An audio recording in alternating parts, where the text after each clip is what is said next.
The question was why? What was so important about this bag? I could think about this better and process back home, away from the city. And so I ran to the countryside where I thought I was safe. I knew better than to think I would stay hidden forever.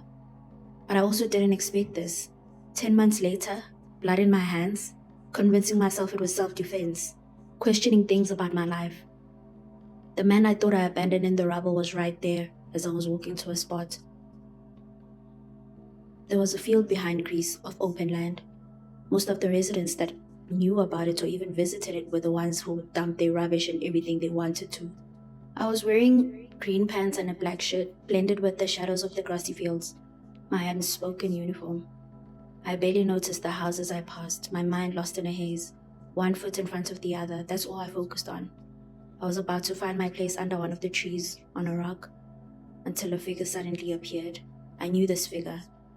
I spent the past few sleepless nights thinking about going back to the abandoned building, or just abandoning town, running away from what I thought was an accident to a stranger that just so happened to have my bag. The man I thought I buried cut across my path, their face twisted into something dark and menacing. Startled, instinct took over and I broke into a run, headed for the road and the houses. The stranger was relentless, their footsteps pounding behind me, closing in with every heartbeat.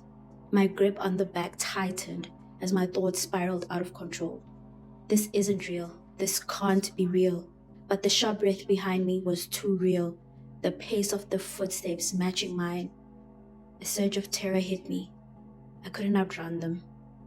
I didn't even remember reaching into my bag. My hands just acted. Then the scissors were there, embedded in his throat. Their cold metal handle clenched tightly in my grip. His eyes widened, but I didn't look away. I watched as his life slipped from him, his body slumping to the ground, still and lifeless. I didn't scream. I didn't even pull the scissors out. I just stood there, numb, strangely calm. I whispered to myself, it wasn't me. I didn't do this. It was self-defense. The haze around me thickened. I was under the influence, I told myself, repeating it like a mantra.